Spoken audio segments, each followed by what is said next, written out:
जय हिंद दोस्तों, आप सभी का हमारे YouTube चैनल सरकारी नौकरी पे स्वागत है। आशा करता हूँ आप सभी बढ़िया होंगे और अपनी तैयारी अच्छे से कर रहे होंगे। तो आज की वीडियो हम एक और प्रैक्टिस सेट करने वाले हैं जो कि यूपी होमगार्ड के लिए जो हमारी सीरीज चल रही है जिसमें मैंने आप सभी को प्रैक्टिस सेट करा रहा हूँ। ऑलरेडी इसके पहले 3 प्रैक्टिस सेट हो चुके हैं जो इसमें आप सभी देखेंगे बिल्कुल एग्जाम ओरिएंटेड, जो एग्जाम में क्वेश्चन जैसे पूछे जाते हैं वैसे ही क्वेश्चन आप सभी को देखने को मिल रहे हैं। बिल्कुल ही मतलब अगर आप इनको करते हैं, पूरा कंप्लीट करते हैं तो ये समझिए बहुत ज़्यादा हेल्प होगी आप सभी की, ठीक है। तो इनको ज़रूर कंप्लीट करिएगा। अभी तक 3 हुआ है उनको भी देख लीजिएगा और ये आगे का जो है क्लासेस इनको कंटिन्यू करिएगा, ठीक है। तो चलिए वीडियो को शुरू करते हैं। जो भी भाई लोग फर्स्ट टाइम जुड़े होंगे जरूर चैनल को सब्सक्राइब कर लीजिएगा, वीडियो को लाइक एंड शेयर जरूर करिएगा, जिससे कि थोड़ा सा मुझे भी मोटिवेशन मिले कि हाँ आप सभी के लिए चीज़ें हेल्पफुल हैं, तो मैं भी आप सभी के लिए आगे काम कर पाऊँ। तो वीडियो को जरूर लाइक किया करिए। चलिए वीडियो को शुरू करते हैं, देखते हैं पहला क्वेश्चन। तो पहला क्वेश्चन क्या कह रहा है कि निम्नलिखित में से कौन सी लगान व्यवस्था मुनरो प्रणाली कहलाती है। तो मुनरो प्रणाली मतलब जो मुनरो के जो थे उनके द्वारा जो लगाई गई थी लगान व्यवस्था, उसको कौन सी प्रणाली कहते हैं। तो वो कौन सी प्रणाली थी, वो रैयतवाड़ी थी। ये क्वेश्चन बहुत इंपॉर्टेंट है, कई बार पूछा गया, हमेशा पूछा जाता है, तो इसको जरूर ध्यान रखिएगा, ठीक है। मुनरो के द्वारा जो लगाई गई थी वो कौन सी प्रणाली थी, रैयतवाड़ी, ठीक है। नेक्स्ट दूसरा क्वेश्चन हम देख लेते हैं। प्रधानमंत्री रोजगार प्रोत्साहन योजना का कार्यान्वयन किस मंत्रालय के द्वारा किया जाता है। तो प्रधानमंत्री रोजगार प्रोत्साहन योजना का जो कार्यान्वयन है वो श्रम एवं रोजगार मंत्रालय के अंतर्गत किया जाता है, ठीक है। अगला क्वेश्चन हम देखते हैं, तीसरा क्वेश्चन बोला धर्मनिरपेक्ष शब्द को किस संवैधानिक संशोधन अधिनियम द्वारा भारत के संविधान की प्रस्तावना में जोड़ा गया था। तो धर्मनिरपेक्ष शब्द को देखो, इसमें संविधान में 3 शब्द जो जोड़े गए थे, उसमें से वो तीनों ही किससे जोड़े गए थे, ऑप्शन बी यानी 42वां संविधान संशोधन के अंतर्गत। जो 42वां संविधान संशोधन 1976 में हुआ था उसी के अंतर्गत जोड़े गए थे ये शब्द, ठीक है। नेक्स्ट हम देख लेते हैं अगला क्वेश्चन, चौथा, सविनय अवज्ञा आंदोलन के संबंध में निम्नलिखित में से कौन सा कथन गलत है। तो सविनय अवज्ञा आंदोलन के संबंध में कौन सा कथन इसमें पूछा गया गलत। देखो इसमें जब भी आप क्वेश्चन करिएगा इन सब क्वेश्चन पे जरूर ध्यान रखिए, कभी कभी गलत पूछा जाता है कभी सही, तो आप जरूर क्वेश्चन को इस समय ध्यान से पढ़िएगा। तो पूछा गया कौन सा गलत है। देखो पहला हम पढ़ते हैं, पहला क्या बोल रहा है कि इस आंदोलन का प्रारंभ ऐतिहासिक दांडी मार्च के साथ हुआ। तो बिल्कुल ये सही है, इसमें कोई गलती नहीं है। दूसरा ऑप्शन देखते हैं, इस आंदोलन में सम्मिलित लोगों द्वारा सरकारी कानूनों का बहिष्कार किया गया। बिल्कुल ये भी सही है, ये बिल्कुल बहिष्कार किया गया। तीसरा पॉइंट पढ़ते हैं, अंग्रेजी सरकार द्वारा भारतीय राष्ट्रीय कांग्रेस को अवैध घोषित दिया गया था, अवैध घोषित कर दिया। बिल्कुल ये भी सही है, ये भी तीसरा भी सही है। चौथा ऑप्शन क्या बोल रहा है, 5 मई 1930 की गिरफ्तारी के साथ यह आंदोलन समाप्त हुआ। तो ये चौथा ऑप्शन ये गलत है, ठीक है। चौथा ऑप्शन क्या है, गलत है। तो यही हमारा राइट ऑप्शन हो जाएगा, ठीक। नेक्स्ट हम देख लेते हैं अगला क्वेश्चन, 5वां नंबर, भारत का पहला हॉकी संघ निम्नलिखित में से कौन सा था। तो भारत का जो पहला हॉकी संघ था वो कौन सा था, बंगाल हॉकी एसोसिएशन, ठीक है। कौन सा था, बंगाल हॉकी एसोसिएशन। नेक्स्ट हम देखते हैं अगला 6वां क्वेश्चन, मांजुली नदी द्वीप निम्नलिखित में से किस नदी पे स्थित है। तो मांजुली नदी द्वीप जो है वो किस नदी पे स्थित है, वो ब्रह्मपुत्र नदी पे स्थित है, ठीक है। अगला क्वेश्चन हम देख लेते हैं, अगला क्वेश्चन बोल रहा है मौलिक कर्तव्यों के बारे में संस्तुति के लिए कांग्रेस पार्टी ने 1976 में मतलब किस समिति की गठन की थी। तो मौलिक अधिकारों के बारे में संस्तुति के लिए कांग्रेस पार्टी ने 1976 में कौन सी समिति गठित की थी, वो गठित की थी सरदार स्वर्ण सिंह समिति, ठीक है। सरदार स्वर्ण सिंह समिति, यानी option C is right option. Next हम देख लेते हैं अगला क्वेश्चन, निम्नलिखित में से कौन सी पुस्तक अरबी भाषा में लिखी गई है। तो अरबी भाषा में कौन सी पुस्तक लिखी गई है, किताब उल हिंद। जो किताब उल हिंद है वो किस भाषा में लिखी गई है, अरबी में लिखी गई है, ठीक है। अगला क्वेश्चन देखते हैं 9 नंबर बोल रहा है स्वतंत्र भारत का प्रथम बजट जो था वो कब प्रस्तुत किया गया। तो स्वतंत्र भारत का जो पहला बजट था वो कब प्रस्तुत किया गया था, 1947 में, यानी 1947 में। भारत का जो पहला बजट था वो कब प्रस्तुत किया गया था, 1947 में, ठीक है। आगे बढ़ते हैं, देखते हैं 10वां क्वेश्चन, निम्नलिखित में किस भवन की डिजाइन F.W. स्टीवंस द्वारा तैयार की गई थी। तो F.W. स्टीवंस द्वारा किस भवन का डिजाइन तैयार किया गया था, छत्रपति शिवाजी जो टर्मिनल है मुंबई में उसका जो डिजाइन है उसी का डिजाइन तैयार किया गया था FW स्टीवंस के द्वारा। CSMT जो है छत्रपति शिवाजी टर्मिनल महाराज टर्मिनल। ठीक है, नेक्स्ट हम देख लेते हैं 11 नंबर। 11 नंबर बोल रहा है कि निम्नलिखित में से कौन सी गर्त यानी समुद्री खाई हिंद महासागर में अवस्थित है। तो हिंद महासागर में कौन सी खाई अवस्थित है? हिंद महासागर में जो सुंडा गर्त है वो हिंद महासागर में अवस्थित है। ठीक है, नेक्स्ट हम देखते हैं अगला क्वेश्चन। अगला क्वेश्चन क्या बोल रहा है? कश्मीर में चतुर्थ बौद्ध परिषद का आयोजन निम्नलिखित में से किसके द्वारा किया गया था? तो जो चौथा बौद्ध संघ मतलब परिषद का आयोजन हुआ था वो किसके द्वारा किया गया था? वो कनिष्क के द्वारा किया गया था। ठीक है, ये जरूर चार हैं, देखो टोटल 4 हैं, चारों को जरूर याद रखिएगा कि किसके किसके द्वारा किया गया है। ठीक है, और कब कब किया गया है, इनको जरूर याद रखिएगा। नेक्स्ट हम देख लेते हैं 13 नंबर। निम्नलिखित में से कौन सा युद्ध 16वीं शताब्दी ईस्वी में लड़ा गया था? तो 16वीं शताब्दी ईस्वी में कौन सा युद्ध लड़ा गया था? जो पानीपत का युद्ध है, प्रथम युद्ध है, वो कब लड़ा गया था? 1526 में। तो 1526 का मतलब ये है कि 16वीं शताब्दी में ही लड़ा गया था। ठीक है, और तराइन का प्रथम युद्ध अगर पूछे, तराइन का प्रथम युद्ध कब? तो ये 1151 में लड़ा गया था। ऐसे प्लासी का है, हाइडोस्पीस का है। ये सारी चीज जो युद्ध से देखो रिलेटेड जो भी क्वेश्चन बनते हैं वो सारे क्वेश्चन मैंने आप सभी को करवा रखे हैं। तो उन क्लासेस को अगर आपने अभी नहीं देखा तो जरूर देख लीजिएगा। सभी मैंने जिसमें जितने भी इंपॉर्टेंट युद्ध हैं वो सभी मैंने बताया है। चैनल पे वीडियो आप सभी को मिल जाएगा तो उसको जरूर देख लीजिएगा। 14 नंबर देखते हैं नेक्स्ट क्वेश्चन। निम्नलिखित में से कौन सा पुरस्कार के बिड़ला फाउंडेशन द्वारा प्रदान किया जाता है? तो के बिड़ला फाउंडेशन द्वारा कौन सा पुरस्कार प्रदान किया जाता है? व्यास सम्मान। जो व्यास सम्मान है वो किसके द्वारा प्रदान किया जाता है? के बिड़ला फाउंडेशन द्वारा। नेक्स्ट हम देख लेते हैं अगला क्वेश्चन। निम्नलिखित में से किसका पूर्ण अपवर्तनांक 1 के निकटतम होता है? तो किसका पूर्ण अपवर्तनांक 1 के निकटतम होता है? वायु जो होता है उसका पूर्ण अपवर्तनांक जो है 1 के निकटतम होता है। तो इसका राइट ऑप्शन सी हो जाएगा। अगला क्वेश्चन हम देख लेते हैं 16 नंबर।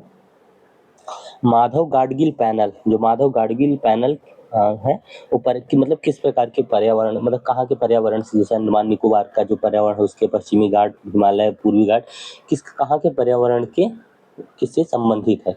तो जो माधव गाडगिल पैनल है वो कहाँ के पर्यावरण के लिए संबंधित है? पश्चिमी घाट के लिए, पश्चिमी घाट के पर्यावरण से संबंधित है। तो option A is right option.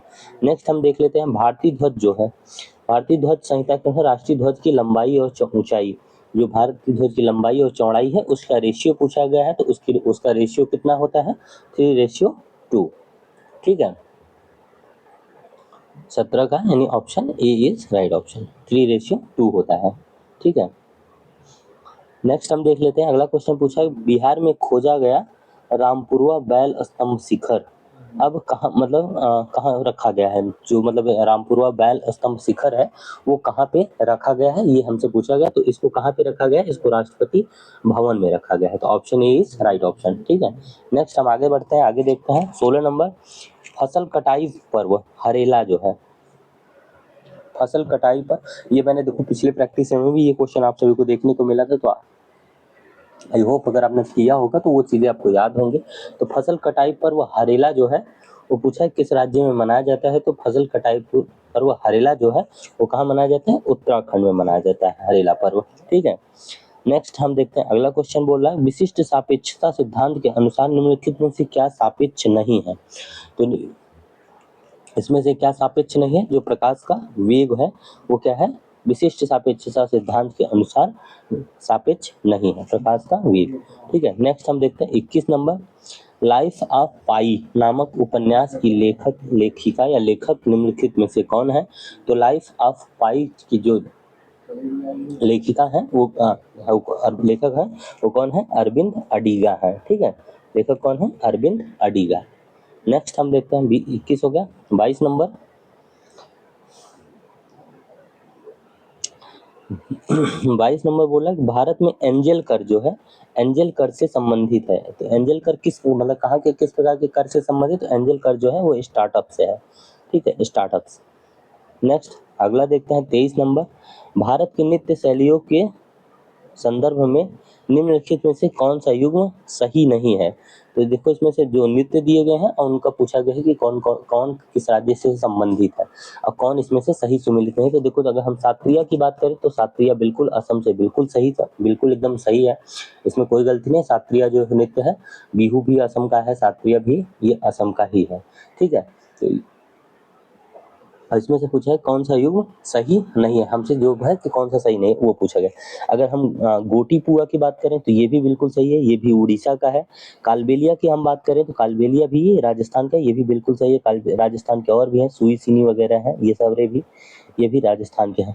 लेकिन अगर हम गोमीरा की बात करें तो ये कहाँ, ये कर्नाटक का नहीं है, तो यही हमारा ऑप्शन सी राइट ऑप्शन हो जाएगा, ये गलत है, ठीक है, ये गलत दे रखा है। कर्नाटक का कौन सा है? कर्नाटक की बात करें तो कर्नाटक का यक्षगान है, ठीक है। यक्षगान कहाँ का है? कर्नाटक का। नेक्स्ट 24 देखते हैं। 24 नंबर 26 नवंबर 1949 को अंगीकृत भारतीय संविधान में एक प्रस्तावना 395 अनुच्छेद और कितनी अनुसूचियां थी? तो जो जब संविधान बना गया था तो उस समय कितनी अनुसूचियां थी? टोटल 8 अनुसूचियां थी, ठीक है। Option A is right option. अब भाग की बात करें तो उस टाइम में उस समय भाग कितने थे? 22 थे। अभी वर्तमान में कितने हैं? 25 भाग हैं, ठीक है। अभी वर्तमान में अनुसूचियों की बात करें तो 12 अनुसूचियां हैं। 25 नंबर देख लेते हैं। 25 नंबर बोल रहा है कि तापी नदी किस राज्य से प्रवाहित नहीं होती है? तो जो तापी नदी है वो पूछा गया है कि किस राज्य से प्रवाहित नहीं होती है। तो तापी नदी देखो मध्य प्रदेश में भी प्रवाहित होती है, महाराष्ट्र में भी होती है, गुजरात में भी होती है, लेकिन जो राजस्थान है यहाँ पे तापी नदी प्रवाहित नहीं होती। तो option C is right option, ठीक है। अगला हम देख लेते हैं 26 नंबर। लोकसभा के अधिनियमों के अंतर्गत सदन का नेता का अर्थ किससे है? मतलब जो सदन का नेता है उसका अर्थ संबंध मतलब किससे? तो उससे किससे होता है? सदन का नेता कौन होता है? प्रधानमंत्री, ठीक है। सदन का नेता कौन होता है? प्रधानमंत्री होता है, ठीक है। अगला हम क्वेश्चन देख लेते हैं 27 नंबर। भारत की पन बिजली परियोजनाओं के संदर्भ में से कौन सा युग्म सही है? तो उसमें से हमसे पूछा गया है कि कौन सा युग्म सही है।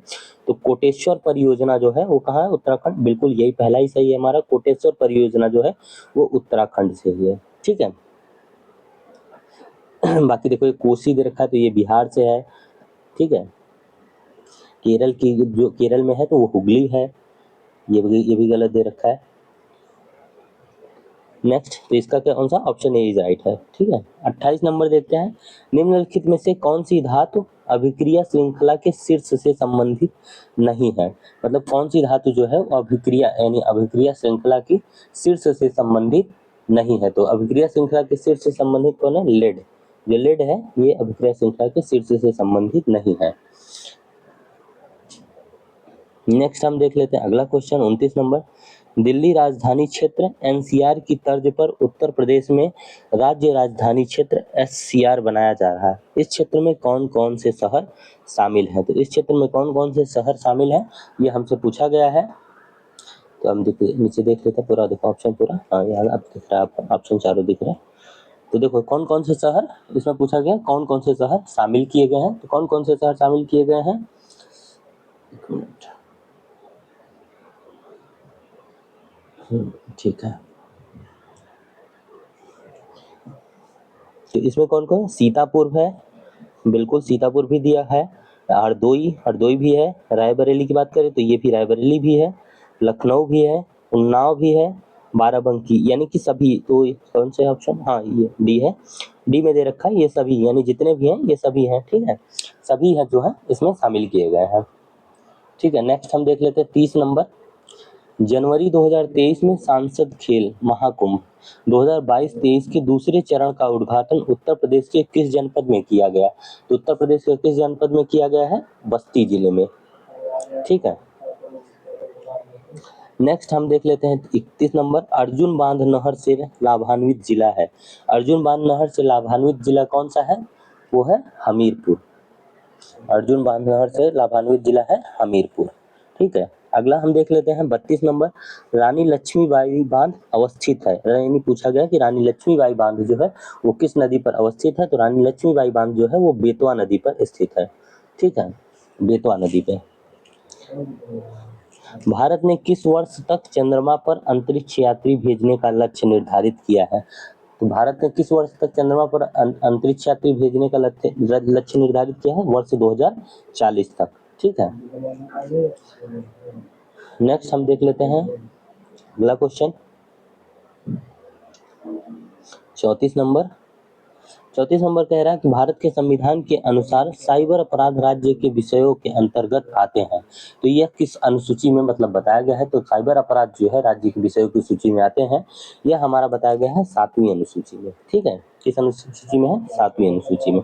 अगला क्वेश्चन हम देखते हैं। अगला क्वेश्चन बोला भारतीय संविधान का कौन सा अनुच्छेद भाषण और अभिव्यक्ति की स्वतंत्रता की गारंटी देता है? यानी बोलने की जो स्वतंत्रता है वो किस आर्टिकल में दिया गया है, ये हमसे पूछा गया है। तो जो बोलने की स्वतंत्रता है वो आर्टिकल 19 में दिया गया है। ठीक है, भाषण और अभिव्यक्ति की स्वतंत्रता आर्टिकल 19 में है। अगर यही देखो प्राण एवं दैहिक स्वतंत्रता की बात करता तो ये कौन सा होता आर्टिकल? ये आर्टिकल 21 होता। ठीक है, नेक्स्ट हम देख लेते हैं 36 नंबर। 36 नंबर कह रहा है निम्नलिखित में से किसे कोशिका का पावर हाउस कहा जाता है? तो ये देखो कॉमन क्वेश्चन है, मैक्सिमम बार कई बार पूछा जाता है, इसको जरूर ध्यान रखिएगा। तो कोशिका का पावर हाउस जो किसे कहा जाता है वो किसे कहा जाता है? माइटोकॉन्ड्रिया को। नेक्स्ट 37 देखते हैं। मानवाधिकार के सार्वभौमिक घोषणा की 75वीं वर्षगांठ कब मनाई गई? तो देखो आप सभी को पता होगा कि जो मानवाधिकार दिवस है वो कब है? 10 दिसंबर को, लेकिन इसमें अलग अलग दे रखा है कि मतलब साल दे रखा है। तो 75वीं जो वर्षगांठ है वो कब मनाई गई, हमसे ये पूछा गया है। तो 75वीं वर्षगांठ बनाई गई है 10 दिसंबर 2023 को। ठीक है, तो option D is right option, 10 दिसंबर 2023। अगला हम देख लेते हैं 38 नंबर। ऑक्सीजन की खोज पूछा गया है कि ऑक्सीजन की खोज किसने की थी? तो ऑक्सीजन की जो खोज थी वो किसने की थी? जोसेफ प्रिस्टली ने, जोसेफ प्रिस्टली। तो option C is right option. ठीक, नेक्स्ट हम देख लेते हैं भारत में पहली पंचवर्षीय योजना कब लागू की गई थी? भारत में जो पहली पंचवर्षीय योजना थी उसके बारे में पूछा गया। तो पहली पंचवर्षीय योजना कब लागू की गई थी? 1951 में। तो 1951 से 56 तक चला था, फिर 56 से 61 तक, इसी तरीके से आगे बढ़ता गया था। लेकिन बीच में मतलब 1 साल की भी परियोजनाएं चलाई गई थी, 2 साल की भी, तो इस तरीके से बीच में थोड़ा डिफरेंट हुआ था। बाकी ऐसे 5 साल की पंचवर्षीय योजना चली थी, 1951 से स्टार्ट हुई थी। नेक्स्ट हम देखते हैं अगला क्वेश्चन। निम्नलिखित में से किसे भारत के रामसार कन्वेंशन के तहत पहला रामसर साइट नामित किया गया है? तो किसको पहला रामसर नामित साइट किया गया है? चिल्का झील को पहला रामसर साइट नामित किया गया है। ठीक है, अगला क्वेश्चन देखते हैं 41 नंबर। किस खनिज को वरीड सनशाइन यानी दबी हुई धूप के नाम से जाना जाता है? तो किस खनिज को यह जाना जाता है? जो कोयला है उसे दबी हुई धूप के नाम से जाना जाता है। तो option C is right option. 41 हो गया। 42 देखते हैं। 42 नंबर कह रहा है डंपिंग का तात्पर्य क्या है? यानी डंपिंग का जो तात्पर्य है वो क्या है? तो डंपिंग का तात्पर्य है कि विदेशों में उसकी लागत और उनकी घरेलू बाजार की कीमत से कम कीमत पर माल की बिक्री। यानी option A is right option. Dumping का अर्थ होता है कि विदेशों में उनकी लागत और उनकी घरेलू बाजार की कीमत से कम कीमत पर माल की बिक्री। नेक्स्ट हम देख लेते हैं 43 नंबर। वर्ष 2016 में भारत में लागू विमुद्रीकरण नीति का प्राथमिक उद्देश्य क्या है? तो वर्ष 2016 में लागू विमुद्रीकरण नीति का प्राथमिक उद्देश्य है काले धन पर अंकुश लगाना। ठीक है, जो नोटबंदी हुई थी वो किस लिए हुई थी? काले धन पर अंकुश लगाने के लिए, ब्लैक मनी पे। ठीक है, अगला क्वेश्चन हम देखते हैं 44 नंबर। निम्नलिखित में कौन सा भारतीय रिजर्व बैंक आरबीआई का कार्य नहीं है? तो आरबीआई का इसमें से कार्य क्या नहीं है वो हमसे पूछा गया है। तो आरबीआई का कार्य नहीं है शेयर बाजार को विनियमित करने का कार्य जो है ये आरबीआई का नहीं है। ठीक है, बाकी मौद्रिक नीति का संचालन, विदेशी मुद्रा का विनियमन, करेंसी नोट जारी करना, ये सभी काम किसके हैं? आरबीआई के हैं। ठीक, नेक्स्ट हम देखते हैं 45 नंबर। वर्ष 2016 की नोटबंदी में पुराने नोट प्रस्तुत करने की अंतिम तिथि क्या थी? तो वर्ष 2016 में देखो पुराने नोट प्रस्तुत करने की जो अंतिम तिथि थी वो कब थी? 30 दिसंबर थी। ठीक है, 30 दिसंबर 2016। नेक्स्ट हम देख लेते हैं अगला नंबर। सिंधु जल संधि वर्ष पर मतलब हस्ताक्षर जो सिंधु जल संधि है वो उस पर हस्ताक्षर कब किए गए थे? तो सिंधु जल संधि पर हस्ताक्षर कब किए गए थे? 1960 में। ठीक है, नेक्स्ट हम देखते हैं अगला क्वेश्चन। सीसीसीबी जो है उसका मतलब क्या है, नहीं सिंपल समझे तो सीसीसीबी का फुल फॉर्म पूछा गया है। तो सीसीसीबी का फुल फॉर्म क्या होता है, central pollution control board, central pollution control board. ठीक, अगला क्वेश्चन हम देख लेते हैं 48 नंबर हमसे पूछा गया कि जो अंतर्राष्ट्रीय दूरसंचार संघ ITU क्या करता है। तो जो अंतर्राष्ट्रीय दूरसंचार संघ है ITU वो क्या करता है, हमसे ये पूछा गया है। तो ITU का कार्य क्या है, अंतर्राष्ट्रीय दूरसंचार को विनियमित करना। ठीक है, अंतर्राष्ट्रीय दूरसंचार को विनियमित करना, यानी option A is right option. Next हम देखते हैं 49 नंबर, राष्ट्रीय समुद्री दिवस कब मनाया जाता है। तो राष्ट्रीय समुद्री दिवस कब मनाया जाता है, 5 अप्रैल को। अप्रैल में देखो सबसे एक इम्पोर्टेंट और है, उसको जरूर याद रखिएगा, पृथ्वी दिवस जो मनाया जाता है वो 22 अप्रैल को। ठीक है, नेक्स्ट हम देखते हैं 50 नंबर, एशियाई विकास बैंक ADB क्या करता है, यानी ADB के कार्य के बारे में पूछा गया है। तो ADB का जो कार्य है यह विकास परियोजनाएं, ठीक है, विकास परियोजनाओं के लिए वित्तीय सहायता प्रदान, हाँ बिल्कुल सही बात है, यह विकास परियोजनाओं के लिए वित्तीय सहायता प्रदान करता है, यानी कि option A is right option. 50 का कौन सा, ए। नेक्स्ट हम देखते हैं 51 नंबर पूछ रहा है कि चतुर्भुज सुरक्षा संवाद क्या करता है। चतुर्भुज सुरक्षा संवाद क्या करता है, सुरक्षा उद्देश्यों के लिए समुद्री सहयोग बढ़ाए। ठीक, option A is right. Next हम 52 नंबर देखते हैं, भारत के प्रथम गवर्नर जनरल कौन थे। तो भारत के जो प्रथम गवर्नर जनरल थे वो कौन थे, लॉर्ड विलियम बेंटिंक। अगला क्वेश्चन देखते हैं, ऑस्ट्रेलिया की राजधानी कौन सी है। देखो मैंने बोला था देश राजधानी थोड़ा देख लीजिएगा। तो ऑस्ट्रेलिया की राजधानी जो है वो कहाँ है, कैनबरा है। ठीक है, IGST में आई का क्या मतलब होता है। IGST जो वर्ड है उसमें आई का क्या मतलब है। तो IGST वर्ड में आई का मतलब होता है इंटीग्रेटेड। ठीक है, यानी ऑप्शन डी इज राइट। आगे बढ़ते हैं, देखते हैं 55 नंबर, पुस्तक डिस्कवरी ऑफ इंडिया किसके द्वारा लिखी गई है। तो डिस्कवरी ऑफ इंडिया के राइटर के बारे में पूछा गया है कि डिस्कवरी ऑफ इंडिया के राइटर कौन है। तो डिस्कवरी ऑफ इंडिया के राइटर हैं पंडित जवाहरलाल नेहरू। ठीक है, पंडित जवाहरलाल नेहरू। 56 नंबर हम देख लेते हैं, आगे बढ़ते हैं, कौन सा संगठन दक्षिण एशियाई क्षेत्रीय कनेक्टिविटी और आर्थिक एकीकरण को बढ़ाने पर ध्यान केंद्रित करता है। तो कौन सा संगठन दक्षिण एशिया में क्षेत्रीय कनेक्टिविटी और आर्थिक एकीकरण बढ़ाने पर ध्यान केंद्रित करता है, वो है सार्क। ठीक है, साउथ एशियन एसोसिएशन। नेक्स्ट हम देखते हैं मृच्छकटिकम या छोटी मिट्टी की गाड़ी, यानी मृच्छकटिकम का अर्थ है छोटी मिट्टी की गाड़ी, किसके द्वारा लिखी गई है। तो जो मृच्छकटिकम है वो किसके द्वारा लिखी गई है, वो शूद्रक के द्वारा लिखी गई है। ठीक है, शूद्रक के द्वारा। इसमें देखो मैंने आप सभी को बुक और राइटर के बारे में क्लास कराई थी, तो उसमें सारे बुक्स जो इंपॉर्टेंट वगैरह है, इसमें आप जाके देखेंगे तो उसमें मैंने ये शूद्रक की जो बुक है, कालिदास वगैरह की जो बुक है, इनके सभी के बारे में बताया। तो प्लीज उन क्लासेस को जरूर एक बार थोड़ा जरूर देख लीजिएगा। नेक्स्ट हम देखते हैं 58 नंबर, उत्तर प्रदेश में राष्ट्रीय सरकरा संस्था NSI कहाँ स्थित है। तो उत्तर प्रदेश में राष्ट्रीय सरकरा संस्था जो है NSI वो कहाँ स्थित है, वो स्थित है कानपुर में। ठीक है, कानपुर में, option B right option. Next हम देखते हैं 59 नंबर, नीचे दिए विकल्पों में से RDX का पूर्ण रूप क्या है। RDX जो है उसका पूर्ण रूप हमसे पूछा गया है। तो RDX का पूर्ण रूप होता है research department explosive, research department explosive, development है रिसर्च डिपार्टमेंट एक्सप्लोसिव। आगे बढ़ते हैं,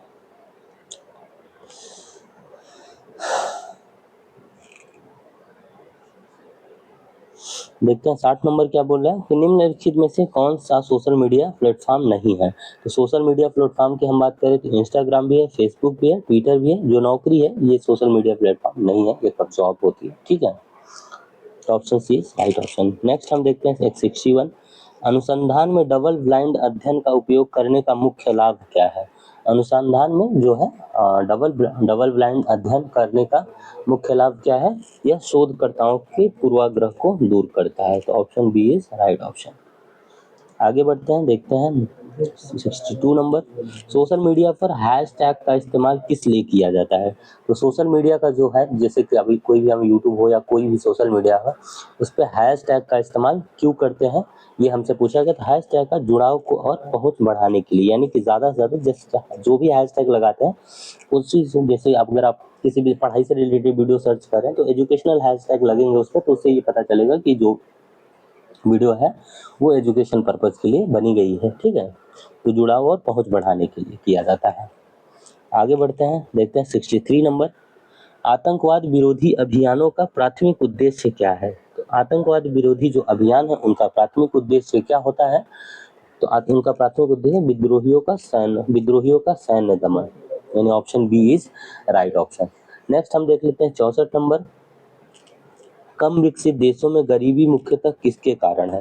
यानी जो कम विकसित देश हैं उसमें गरीबी मुख्यतः जो है वो किसके कारण है? तो वो है आय असमानता के कारण, यानी आय जो है वो असमानता है उसके कारण है। नेक्स्ट हम देखते हैं 65 नंबर, नाइट्रोजन का जो है रासायनिक सूत्र क्या होता है? तो नाइट्रोजन का रासायनिक सूत्र क्या होता है? एन होता है, ठीक। तो 65 का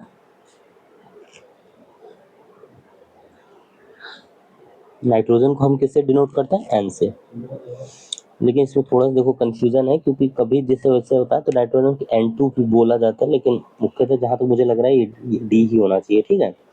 इसको मैं नेक्स्ट वीडियो में जरूर बता दूंगा, लेकिन आप एन ही यही समझिए कि नाइट्रोजन का जो रासायनिक सूत्र होता है, नाइट्रोजन को हमेशा एन से ही डिनोट किया जाता है, ठीक।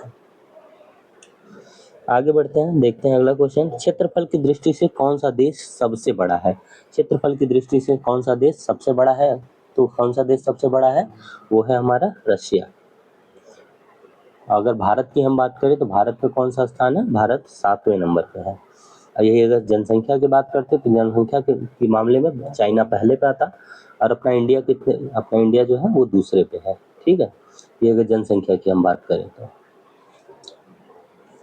आगे बढ़ते हैं, 67 नंबर देखते हैं, भारत के राष्ट्रपति की अनुपस्थिति में यदि उपराष्ट्रपति उपलब्ध नहीं है तो राष्ट्रपति की तरह नियुक्त से कौन कौन कार्य कर सकता है? तो कौन कार्य कर सकता है? हाँ, मतलब कि पूछा कि भारत के राष्ट्रपति की अनुपस्थिति में यदि उपराष्ट्रपति उपलब्ध नहीं, यानी राष्ट्रपति भी नहीं है और उपराष्ट्रपति भी नहीं है, तो कौन कार्य कर सकता है, इसके बारे में पूछा गया है। तो कौन कार्य कर सकता है? वो भारत के प्रधान न्यायाधीश, जो भारत का मुख्य न्यायाधीश होते हैं, वो कार्य कर सकते हैं। व्यक्तिगत स्वतंत्रता के लिए उच्च न्यायालय निम्नलिखित में से किस रीट को जारी कर सकता है? देखो इसमें 5 प्रकार की रीट जारी की जाती है उच्च न्यायालय के द्वारा, तो उसमें पूछा गया है कि जो व्यक्तिगत स्वतंत्रता है उसके लिए किस प्रकार की रीट जारी की जाती है? तो उसके लिए रीट जारी की जाती है बंदी प्रत्यक्षीकरण, ठीक। और ये देखो रीट किस में है? 32 में है, आर्टिकल 22 में रीट जारी किया जाता है। निम्नलिखित में से कौन एक भारत के संविधान का संघीय लक्षण नहीं है? तो भारत के संविधान का संघीय लक्षण इसमें से कौन सा नहीं है, ये हमसे पूछा गया है।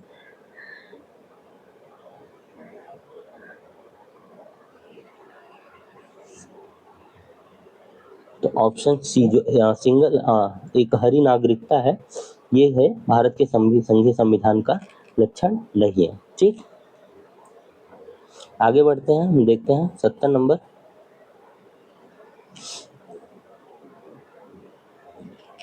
संघ की कार्यपालिका पालिक शक्ति निहित है, ठीक है। संघ की जो कार्यपालिक शक्ति है वो किसमें निहित है? तो संघ की कार्यपालिक शक्ति जो है वो राष्ट्रपति में निहित होती है, option B is right option. निम्नलिखित में से कौन सा पादप हार्मोन है? तो कौन सा पादप हार्मोन है? वो जो साइटोकाइनिन है, वो क्या है? एक पादप हार्मोन है। आगे बढ़ते हैं, देखते हैं नेक्स्ट क्वेश्चन,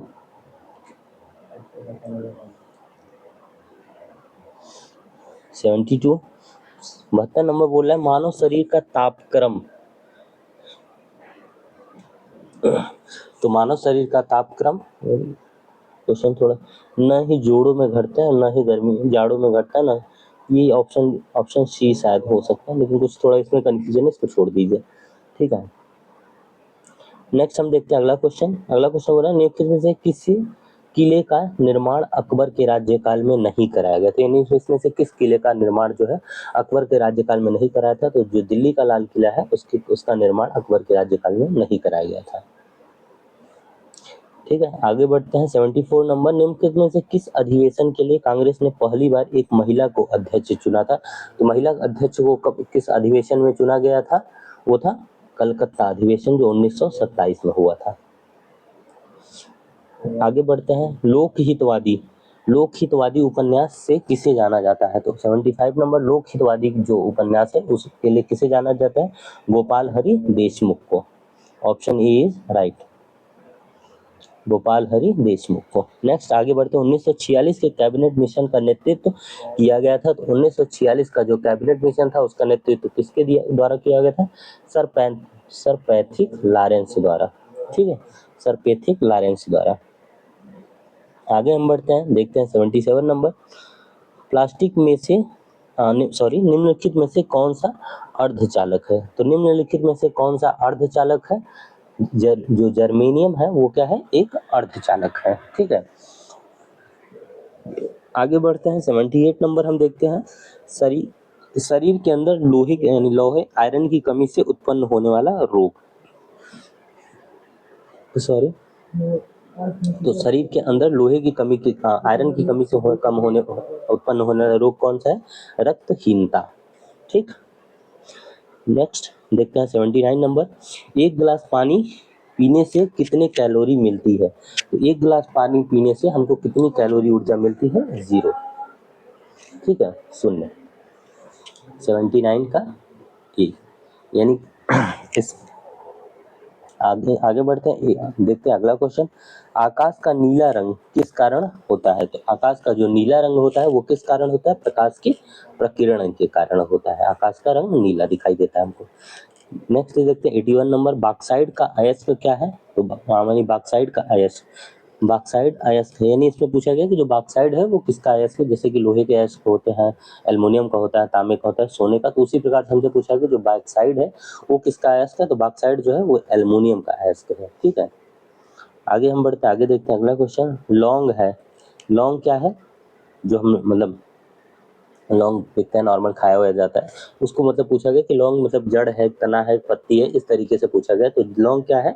एक सूखे फूल है, क्योंकि देखेंगे आप उसमें लौंग में भी हल्के हल्के फूल लगे होते हैं, तो वो क्या है? एक सूखा हुआ फूल है। ठीक, आगे बढ़ते हैं, देखते हैं अगला क्वेश्चन, रोगियों के दांत देखने में दंत चिकित्सक द्वारा प्रयुक्त दर्पण। तो जो रोगियों के जो मेन देखो इसमें पूछा, मैक्सिमम वगैरह ये क्वेश्चन कई बार रिपीट होते रहता है, पूछा जाता है कि जो दंत चिकित्सक है वो किस प्रकार के दर्पण का उपयोग करते हैं? तो किस प्रकार के दर्पण का उपयोग करते हैं? अवतल दर्पण। तो ये क्वेश्चन इंपॉर्टेंट है, इसको जरूर याद रखिएगा। आगे बढ़ते हैं, हम देखते हैं 84 नंबर, निम्नलिखित में से कौन सा सागरीय राष्ट्रीय उद्यान है? देखो राष्ट्रीय उद्यान के बारे में मैंने क्लास ली है, उसमें पूरे राष्ट्रीय उद्यान, सभी राष्ट्रीय उद्यान बताए हैं, सब कुछ उसमें अच्छे से समझाया, उस क्लास को आप लोग जरूर देख लीजिएगा। तो इसमें हमसे पूछा गया कौन सा जो राष्ट्रीय उद्यान है वो सागरीय राष्ट्रीय उद्यान है। तो जो मन्नार की खाड़ी है वो एक सागरीय राष्ट्रीय उद्यान है। 84। ठीक, नेक्स्ट आगे बढ़ते हैं, देखते हैं अगला क्वेश्चन, निम्नलिखित में से कौन सा मरुस्थल दक्षिणी गोलार्ध में स्थित है? तो इसमें से कौन सा मरुस्थल हमसे पूछा गया दक्षिणी गोलार्ध में? तो जो कालाहरी रेगिस्तान है, कहाँ पे है कालाहरी? चाइना में है। ठीक है, तो यही कालाहरी रेगिस्तान ही दक्षिणी गोलार्ध में स्थित है। 86 देखते हैं, निम्नलिखित झीलों में से कौन विश्व की प्राचीनतम तथा सबसे गहरी झील है? तो सबसे गहरी झील कौन सी है? वो है बैकाल झील। ठीक है, बैकाल झील जो है वो सबसे गहरी झील है। देखो झील के बारे में भी क्लास मैंने ली थी, उसमें सारे झील वगैरह का बताए थे कि मीठे पानी की झील, खारे पानी की झील, ये सारी सब कुछ बताया था, जो इम्पोर्टेंट है सब बताया था, तो प्लीज उसको जरूर देख लीजिएगा आप सभी लोग। 87 देखते हैं, स्वतंत्र भारत के पहले भारतीय गवर्नर जनरल थे। स्वतंत्र भारत के जो थे वो पहले भारतीय गवर्नर जनरल कौन थे? श्री राजगोपालाचारी। ठीक है, option A is right option. अगला क्वेश्चन हम देखते हैं, ईस्ट इंडिया कंपनी की स्थापना कब की गई थी? तो ईस्ट इंडिया कंपनी की जो है वो स्थापना कब की गई थी? सन 1600 में की गई थी। अगला क्वेश्चन देख लेते हैं, वर्ष 1935 के चुनाव के बाद 11 में से केवल 2 प्रांतों में गैर कांग्रेसी मंत्री थे। तो वो कौन कौन से 2 प्रांत थे उसके बारे में पूछा गया, तो बंगाल और पंजाब। अगला देख लेते हैं 90 नंबर, बंगाल में द्वैध शासन की नींव किसने रखी थी? बंगाल में जो थी वो द्वैध शासन की नींव किसने रखी थी? रॉबर्ट क्लाइव ने। अगला क्वेश्चन हम देखते हैं, कंप्यूटर में पासवर्ड सुरक्षा करता है, जो आप कंप्यूटर में पासवर्ड सुरक्षा होता है क्या वो मतलब पासवर्ड लगा होता है वो सुरक्षा करता है सॉफ्टवेयर की त्रुटियों से, बिल्कुल सही है। दूसरा, तंत्र के अनाधिकृत अभिगमन से, बिल्कुल ये दोनों सही है, तो यानी ऑप्शन डी इज राइट हो जाएगा, यानी हमारा जो राइट ऑप्शन होगा डी होगा, यानी ए और बी दोनों सही है। 92 देखते हैं क्या पूछा है कि निम्नलिखित शब्दों में शब्दों को शब्दकोश में दिए गए क्रम के अनुसार लिखें। तो ये मतलब रीजनिंग का क्वेश्चन दे दिया है, तो इसमें आप सभी को देखना रहता है कि कौन से शब्द देखो पहले आएगा, वही आप सभी को इसमें देखना। देखो इस सभी में एन है, ई है, इसमें भी एन, ई, सी तक है, सी तक, इसमें भी आर है, आर इसमें भी है, इसमें भी ओ है, ऐसे मिलाना पड़ता है आप सभी को। वो यहाँ भी है, फिर यहाँ पे देखो यम दे रखा है, यहाँ यल दे रखा है, यहाँ पी दे रखा है, तो ये देखो यल वाला पहले आता है, तो ये यल वाला पहले हो जाएगा, तो यानी एक में ये दो ऑप्शन हट गए, ठीक है। फिर इसके बाद यल के बाद कौन सा आता है, एम आता है, तो ये दो हो जाएगा, यानी 1 2। अब 4 3 में से हमको देखना है, तो यहाँ पी दे रखा है, यहाँ फिर इसके बाद यहाँ ओ दे रखा है, यहाँ एच, तो यानी 1 2 4 3 हमारा ऑप्शन राइट ऑप्शन कौन सा हो जाएगा, बी हो जाएगा, ठीक है। अगला क्वेश्चन हम देख लेते हैं, सिक्के जारी करने वाला पहला गुप्त शासक कौन है। तो सिक्के जारी करने, देखो आप सभी को पूछा गया है कि सिक्के जारी करने वाला पहला जो गुप्त शासक है वो कौन है, तो पहला गुप्त शासक था चंद्रगुप्त प्रथम, जो चंद्रगुप्त प्रथम था वही सिक्के जारी करने का पहला गुप्त शासक था। नेक्स्ट अगला क्वेश्चन देखते हैं 94 number, conference of parties 30 COP 30 जो शिखर सम्मेलन का आयोजन है 10 से 21 नवंबर 2025 तक किस स्थान पर किया गया, तो यह किस स्थान पर किया गया है, बेलम ब्राजील में, ठीक है। Option B is right option, Belem Brazil में किया गया है। अगला क्वेश्चन हम देख लेते हैं 95 नंबर, निम्नलिखित में से किस चक्रवात ने नवंबर 2025 में तमिलनाडु में भारी तबाही मचाई, तो किस चक्रवात ने भारी तबाही मचाई थी, दित्वा ने, ठीक है। Option B is right option.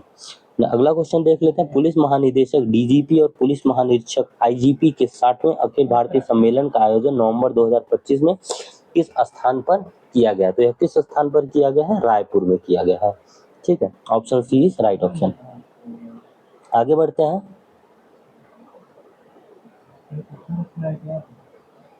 97 number देख लेते हैं, विश्व शाकाहारी दिवस नवंबर 2025 में किस तिथि को मनाया गया था, तो किस तिथि को यह मनाया गया है, ये मनाया गया है 1 नवंबर को, ठीक है। 1 नवंबर विश्व शाकाहारी दिवस नवंबर 2025 में किस तिथि को, 1 नवंबर को मनाया गया है। देखते हैं अगला क्वेश्चन 98 नंबर, भारत ने किस नए कार्यदल प्रणाली डैशबोर्ड पोर्टल का शुभारंभ अक्टूबर 2025 में किया गया है, तो किस पोर्टल का शुरुआत किया गया है, एक कोयला शक्ति डैशबोर्ड क्लैप्ट पोर्टल का शुरुआत किया गया है, ठीक है। 98 नंबर। अगला देख लेते हैं 99 नंबर, नवंबर 2025 में भारत की गोगा बिल झील को किस श्रेणी में शामिल किया गया है, तो किस श्रेणी में शामिल किया गया, इसको रामसर साइट में शामिल किया गया है। अगला और ये लास्ट हमारा अंतिम क्वेश्चन देखते हैं, पूछा गया है कि अक्टूबर 2025 में भारत ने किस क्षेत्र में यूनेस्को विश्व नेटवर्क ऑफ बायोस्फीयर रिजर्व में शामिल किया गया है, तो किस क्षेत्र को शामिल किया गया है, ये बी ऑप्शन बी, यानी कि Himachal Pradesh cold desert biosphere reserve को शामिल किया गया है, ठीक है। इस तरीके से हमारे पूरे 100 क्वेश्चन कंप्लीट होते हैं। आई होप आप सभी को सारे क्वेश्चन समझ में आए होंगे, अच्छे से आप सभी जरूर इसको पूरा समझिएगा, बढ़िया से करिएगा। देखो ऐसे क्वेश्चन आप सभी को एग्जाम में भी देखने को मिलेंगे, ऐसा नहीं है कि इससे बहुत अलग क्वेश्चन देखने को मिलेंगे, ऐसे क्वेश्चन आपको एग्जाम में देखने को मिलेंगे, तो जरूर इनको अच्छे से बढ़िया से करते जाइए। अभी जितने दिन बचे हैं डेली आप सभी को एक प्रैक्टिस सेट, आपको कुछ नहीं बस इसको देखते रहना, सुनते रहना, इतना सुनते भी रहेंगे तब भी आपको चीजें याद रहेंगी, एग्जाम में आप जरूर कर पाओगे, ठीक है। तो बस आज के लिए इतना ही, मिलते हैं नेक्स्ट वीडियो में। वीडियो अच्छा लगा तो वीडियो को लाइक एंड शेयर जरूर करिए, जो भी भाई फर्स्ट टाइम जुड़े होंगे चैनल को जरूर सब्सक्राइब करके जुड़ जाइएगा चैनल से, ठीक है। मिलते हैं नेक्स्ट वीडियो में, ठीक है।